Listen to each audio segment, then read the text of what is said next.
اللہ میں ایک نماز ادا کرے گا اسے 1,00,000 نماز پڑھنے کا اجر و ثواب ہے. ایک نماز پر 1,00,000 کا ثواب ہے بیت اللہ میں. اور فرمایا جو مسجد نبوی میں ایک نماز ادا کرے گا، بعض روایت میں 10,000 نمازوں کا ثواب ہے، بعض روایت میں 50,000 نمازوں کا ثواب ہے.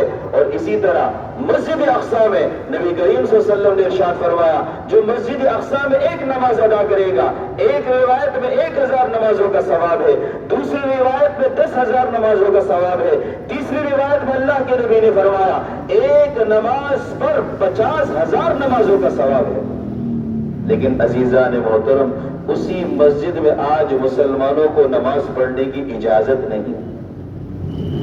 آج اسی مسجد میں اذان دینے کی اجازت نہیں، اسی مسجد میں نماز پڑھنے کی اجازت نہیں جس میں 50,000 نمازوں کا ثواب تھا. اس ثواب سے ہم محروم ہو گئے، اس کی طرف سفر کرنے سے ہم محروم ہو گئے. ہم اجتماعی مجرم ہیں اس کے. یہ ہماری غفلت کی بنا پر ہوا. ہم نے جہاد کو دہشت گردی سے تعبیر کیا، اسلام کے اہم ترین حکم کو چھوڑا، جس کی بنا پر یہاں تک نتیجہ پہنچا، جس کی بنا پر یہاں تک نتیجہ پہنچا. یہ میری بات لکھ کے رکھ لیے، دل کے کانوں سے سنیے. صرف مذمتی قرارداد اس کا حل نہیں ہے، صرف احتجاج اس کا حل نہیں ہے، صرف جلوس اس کا حل نہیں ہے. خدا کی قسم اگر اس کا حل ہے یہود کی مرمت ہے، مذمت نہیں ہے. اور یہود کی مرمت ہوتی ہے جہاد کے ذریعے سے، یہود کی مرمت ہوگی جہاد کے ذریعے سے. اب بھی اگر ہم جہاد کے نام لینے کو خوف زدہ ہوں گے لینے والے اور سننے والے، تو اس سے بڑا بے غیرتی کا مقام کیا ہوگا مسلمانوں کے لیے. افغانستان والوں نے امریکیوں کو بگایا مذمتی قرارداد کے ذریعے سے، احتجاج کے ذریعے سے، جلوس کے ذریعے سے، نہ جہاد کے ذریعے سے. آج امریکیوں کا ایک ہی علاج ہے، اسرائیلیوں کا ایک ہی علاج ہے جس کو آپ کہتے ہیں الجہاد. ایک ہی علاج ہے. میں اپنے مضمون کی طرف آؤں گا.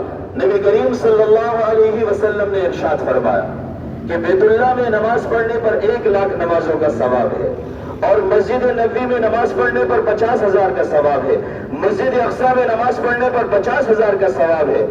یاد رکھیے اگر اسی طرح ہم غافل رہے، آج ہم قبلہ اول کے لیے رو رہے ہیں، کل ہم قبلہ ثانی بیت اللہ کے لیے روئیں گے، مسجد نبوی کے لیے روئیں گے.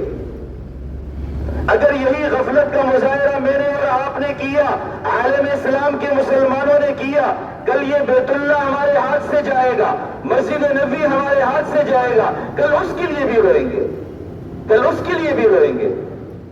تو نبی کریم صلی اللہ علیہ وسلم نے تینوں مساجد کو عظمت کے لحاظ سے، فضیلت کے لحاظ سے ایک درجہ آپ نے عطا فرمایا، ایک درجہ آپ نے عطا فرمایا. میں نے آپ سے کہا یہ بیت المقدس کی ایک تاریخ ہے. نبی کریم صلی اللہ علیہ وسلم نے ارشاد فرمایا اللہم بارک لنا فی شامنا، اللہم بارک لنا فی یمننا. اے اللہ ہمارے لیے برکت عطا فرما شام کی سرزمین میں، اے اللہ ہمارے لیے برکت عطا فرما یمن کی سرزمین میں.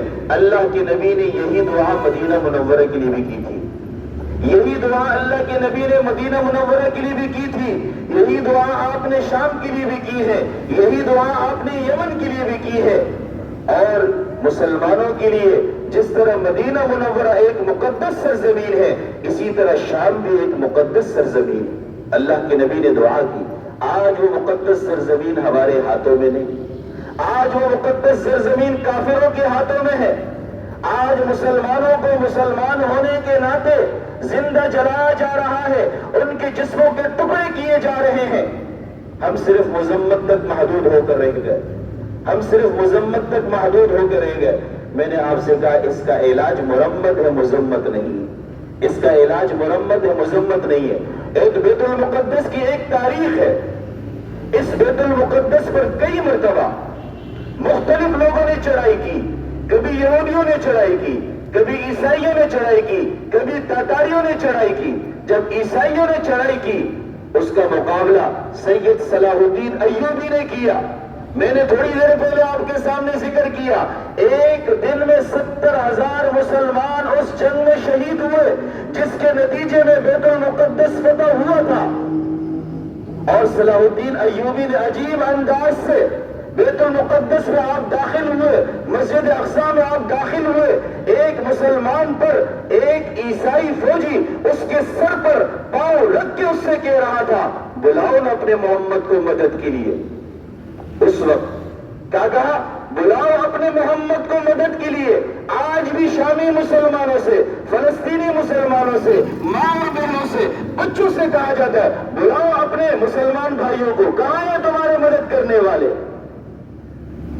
ہم غفلت کی چادر اوڑے ہوئے سو رہے ہیں۔ جب صلاح الدین ایوبی کے سامنے یہ الفاظ کہا گیا بلاؤ اپنے محمد کو مدد کے لیے، ایک عیسائی جرنیل نے ایک مسلمان کے سر پر پاؤں رکھ کے جب یہ کہا تھا، سید صلاح الدین ایوبی اسی وقت آئے، اس نے کہا تو محمد کو بلاتا ہے، محمد تو ہمارے پیغمبر ہے، بہت بڑے ہستی ہے، محمد کا غلام صلاح الدین ایوبی حاضر ہے، اور یہ کہہ کر تلوار لے کر اس جرنیل کا سر جسم سے الگ کر دیا۔ آج اسی صلاح الدین ایوبی کی ضرورت ہے۔ آج فلسطین کے مسلمان ماں اور بہنیں آوازیں دے رہی ہے کہ آج کوئی پھر سے صلاح الدین ایوبی اپنے قبر سے زندہ ہو کر آ جائے ہمارے لیے۔ ہم میں سے کوئی صلاح الدین ایوبی تو نہیں رہا۔ آج مسلمانوں میں صلاح الدین ایوبی کی ضرورت ہے نہیں، ضرورت۔ تو عزیزان محترم، یہاں پر بے شمار مواقع میں چڑھائی کی گئی، اور 1185 ہجری میں مارکے کا جنگ ہوا، اور جس کے نتیجے میں صلاح الدین ایوبی نے بیت المقدس کو فتح کیا۔ اور اس کے بعد جب تک خلافت عثمانیہ کا دور تھا اس وقت تک مسلمانوں کے ہاتھ میں تھا بیت المقدس۔ جیسے ہی خلافت عثمانیہ ختم ہوا، جہاد کا نام و نشان مٹ گیا۔ 1947 میں جب جرمن نے یہودیوں کو اپنے علاقے سے نکال دیا، جرمن سے نکال دیا، یہ سمندر میں پھر رہے تھے، کوئی ہمیں پناہ دے دے، کوئی ہمیں رہنے کی جگہ دے دے۔ 1947 کو جرمنی نے جب ان کو نکالا، یہ سمندر میں گھوم رہے تھے، اسی فلسطین والوں نے ان پر مہربانی کی اور اپنے سرزمین میں ان کو رہنے دیا۔ یہ گویا کہ ایک کرایہ دار کی حیثیت سے فلسطین میں آئے تھے، جیسے کہ ایک کرایہ دار کرایہ کا مکان لیتا ہے، بعد میں اس گھر پر وہ قابض ہو جاتا ہے، کہتا ہے میں اس کا مالک ہوں۔ ان کی حیثیت ہوئی۔ اور اس کے بعد 1968 کے اندر یا 67 کے اندر باقاعدہ اسرائیل کا وجود ہوا، اور اس کے بعد اس وقت سے لے کر آج تک ظلم و ستم کا بازار وہاں پر گرم ہے۔ فلسطینیوں کا قصور کیا ہے؟ فلسطینی یہ کہہ رہے ہیں ہماری سرزمین ہے، ہم آزاد رہنا چاہتے ہیں، ہم آزادی چاہتے ہیں۔ آزادی کے نام پر ان کو تحفے کے طور پر لاش دیے جا رہے ہیں، آزادی کے نام پر ان کے گھروں کو بارود سے ریت کے ڈھیر بنایا جا رہا ہے، یہ آزادی کا بدلہ دیا جا رہا ہے۔ افسوس کی بات یہ ہے کہ آج جانوروں کے حقوق کی بات کی جاتی ہے، کتے بلی کے حقوق کی بات کی جاتی ہے، وہ امریکہ جو خواتین کے حقوق کی بات کرتا ہے، آج وہ مظلوم کے بجائے ظالم کے ساتھ کھڑا ہے۔ علل اعلان کہتا ہے میں فلسطینیوں کو ظالم سمجھتا ہوں، اسرائیلیوں کو مظلوم سمجھتا ہوں، حالانکہ تاریخ اس بات پر گواہ ہے کہ اسرائیل ظالم ہے، فلسطینی مظلوم ہے۔ فلسطینی مظلوم ہے، یہ ان کی اصل سرزمین ہے، وہ اپنے سرزمین کو آزاد کرنا چاہ رہے ہیں، لیکن ان کو آزادی کے بدلے میں بارود کا ڈھیر بنایا جا رہا ہے، بارود کا ڈھیر بنایا جا رہا ہے۔ تو عزیزان محترم، اس موقع پر ہماری کیا ذمہ داری بنتی ہے؟ اس موقع پر ہماری کیا ذمہ داری بنتی ہے؟ ذرا اس پر غور و فکر کی ضرورت ہے۔ اس موقع پر ہماری کیا ذمہ داری بنتی ہے؟ اس سے پہلے نبی کریم صلی اللہ علیہ وسلم کی ایک حدیث آپ کے سامنے ذکر کروں۔ آپ نے ارشاد فرمایا المؤمنون کجسد واحد، مسلمان ایک جسم کے مانند ہے، جس طرح جسم کے ایک حصے پر اگر پیر کے ایک انگلی پر کانٹا چبھ جائے پورا جسم اس کی تکلیف کو محسوس کرتا ہے۔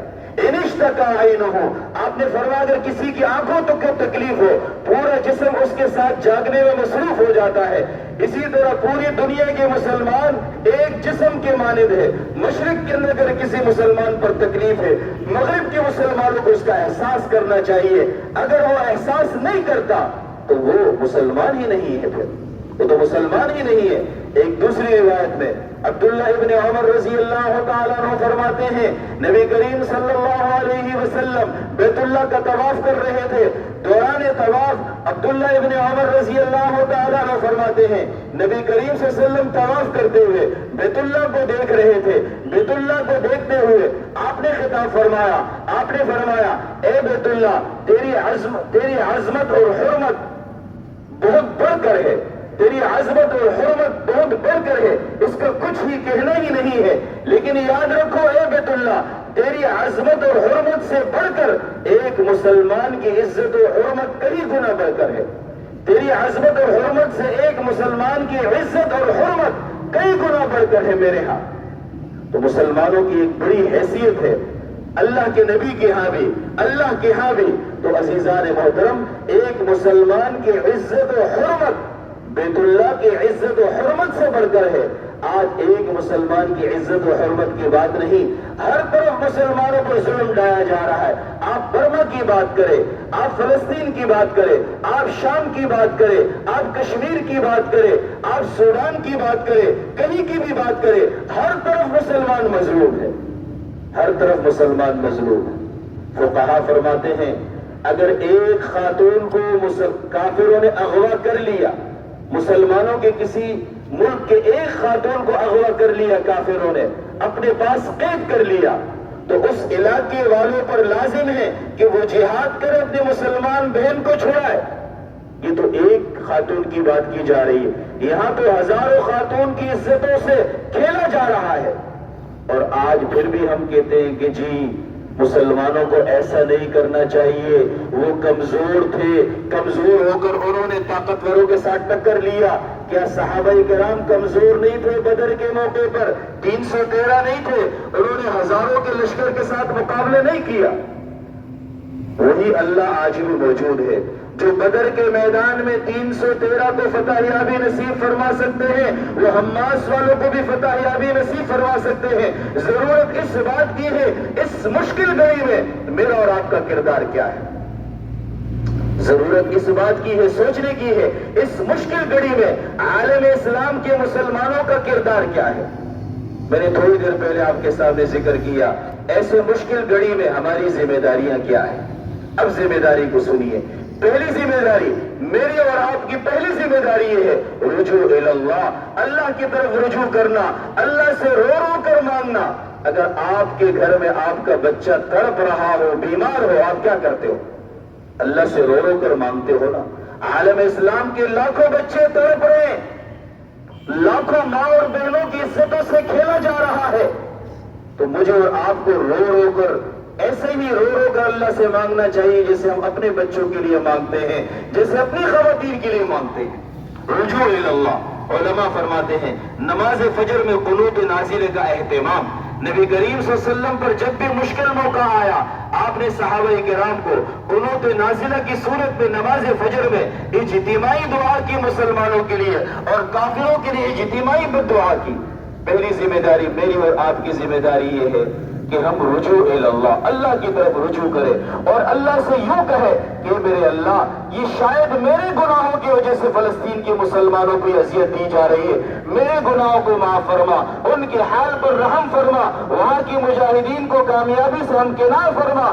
جیسے تو نے بدر کے میدان میں مسلمانوں کی مدد کی، آج فلسطین کے میدان میں غزہ کے اندر حماس والوں کی مدد فرما.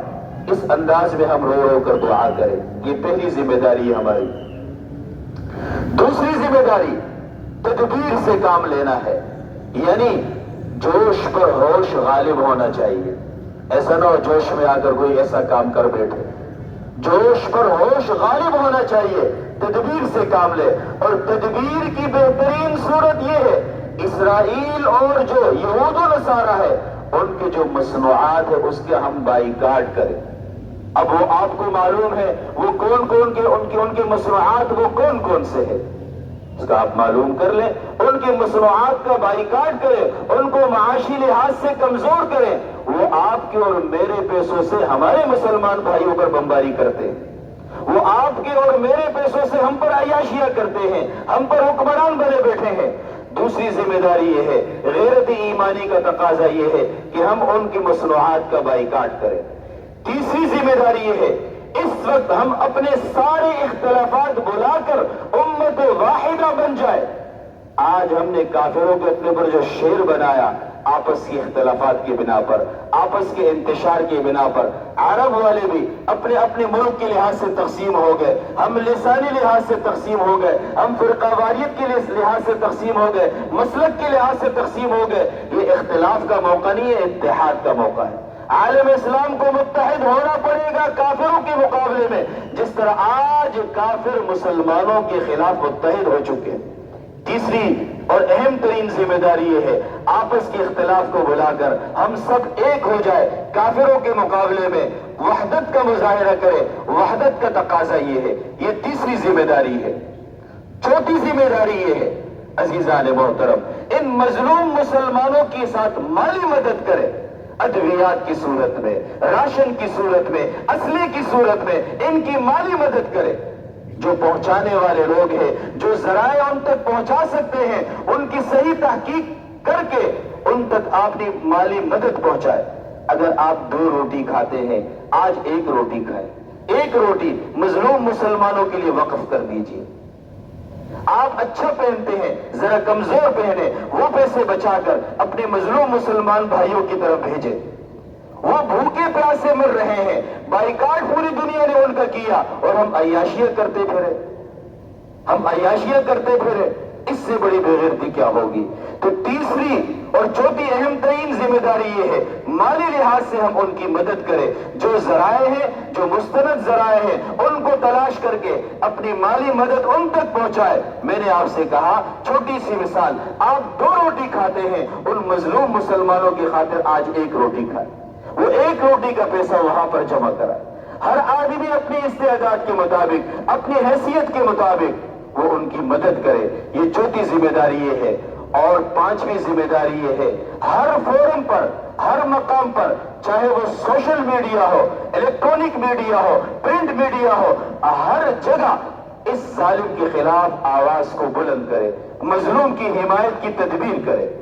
اور عزیزان محترم، چھٹی اور اہم ترین ذمہ داری، اگر آپ گھبرائے نہیں، آپ کو پسینہ نہ چھوٹے، تو چھٹی اور اہم ترین ذمہ داری یہ ہے، عالم اسلام کے اندر جہاد کی بیداری کو زندہ کرنے کی ضرورت ہے۔ یہ چھٹی ذمہ داری ہے۔ چھٹی ذمہ داری یہ ہے، عالم اسلام کے اندر جہاد کے جذبے کو بیدار کرنے کی ضرورت ہے۔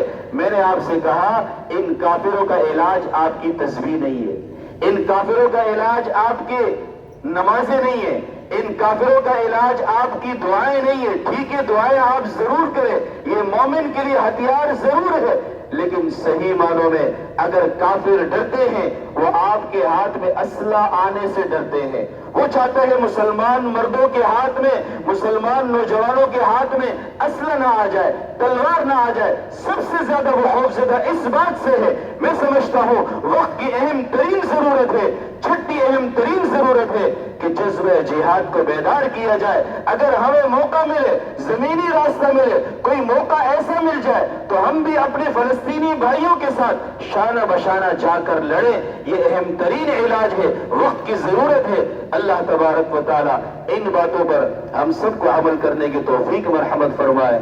وآخر دعوانا ان الحمد للہ رب العالمین۔